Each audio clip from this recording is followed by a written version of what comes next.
So there's one skill that some of the most successful people in the world have, but unfortunately, less and less students are able to do it.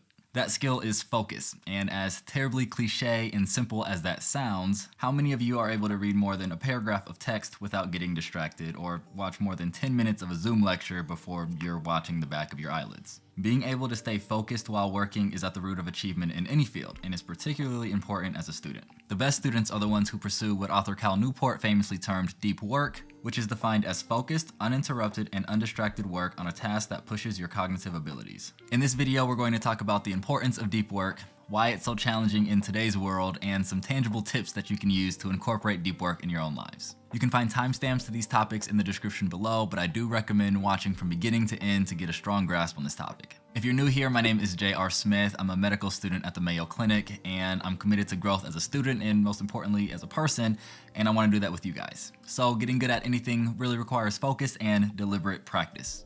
We know this and we know we can't get around it. Whereas regular practice or shallow work may include mindless repetitions and tasks that aren't cognitively demanding, deliberate practice is a specific type of work that is purposeful, systematic, and requires significant time in a distraction-free zone. Bill Gates, one of the greatest thinkers of a generation, famously sets aside 1 week per year where he isolates himself in a secluded cottage and disconnects completely, spending his time reading and researching. He has termed this his Think Week, and it is the ultimate deep work session. So we just highlighted the first reason why deep work is so important, because it is necessary to learn and master new skills.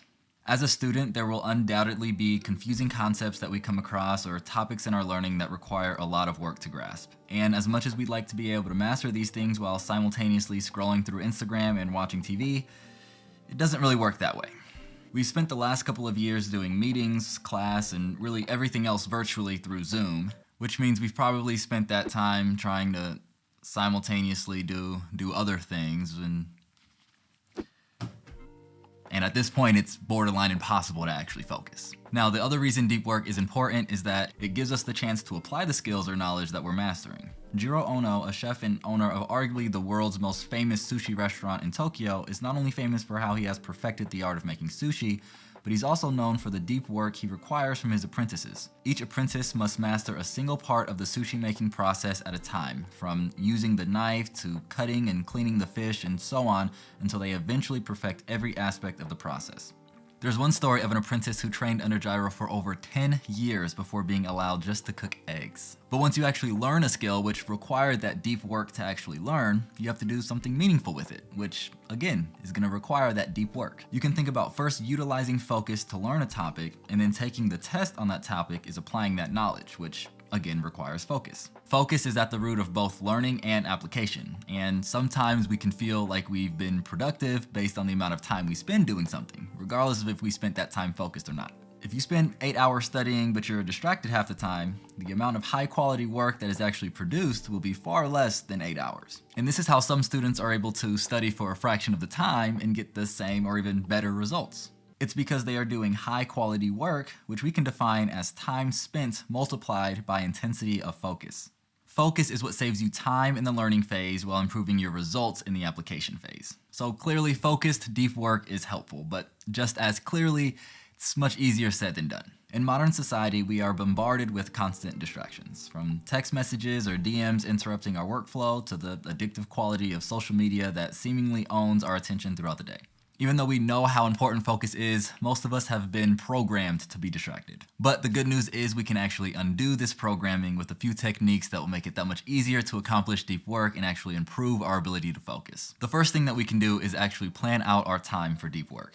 It's nearly impossible to simply will yourself to do deep work on demand.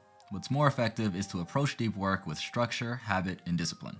When we actually carve out specific time for deep work and make that a habit, we're actually training our brains to make that transition into focus mode. And there are various different schedules that you can use based on what you have going on in your life. From taking a daily approach and scheduling deep work for a specific time every day, or using a periodic approach where you schedule deep work on certain days throughout the week where you have more personal time. Or you can be like Bill Gates and lock yourself in a cabin for a week. But either way, having this time on your schedule will make it that much more likely that you'll actually stick to it. And going back to our equation of high quality work equals time spent multiplied by intensity of focus, we know that the more time we can schedule into our lives for deep work, the more we'll be able to accomplish.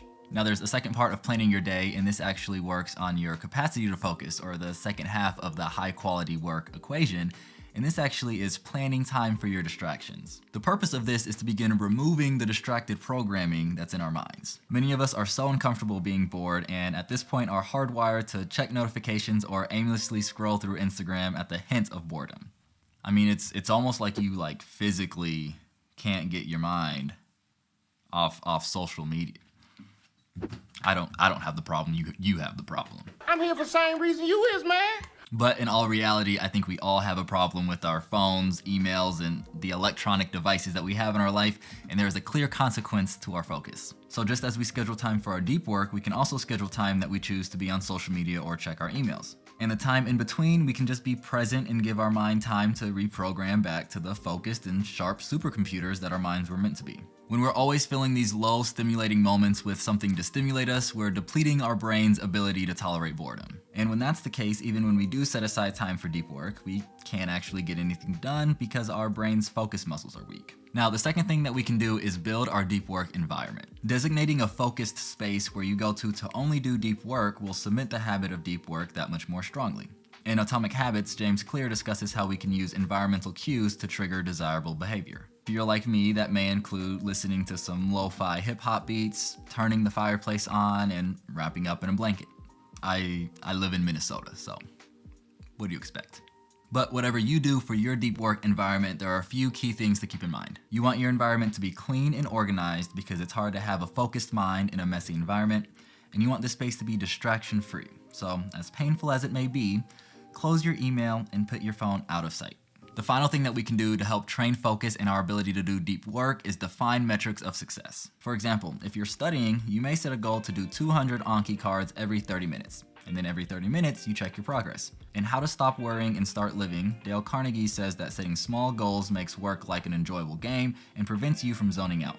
Setting metrics of success keeps you motivated, which will then help keep you focused. And the cool thing about accomplishing the mini goals that you set for yourself is it inspires you to accomplish more. Deep work isn't just productive, but it's fulfilling. Being able to enter that state of flow where you are concentrating on an important task and getting done what you set out to get done is one of the most tried and true ways of experiencing contentment and purpose. Many of these ideas came from Cal Newport's Deep Work, but my full understanding of these concepts actually came from using the book guide from Shortform, who are kindly sponsoring today's video. Shortform is literally the best book guide on the planet with the greatest summaries I've ever come across. And every book on self-improvement, productivity, and health is on there.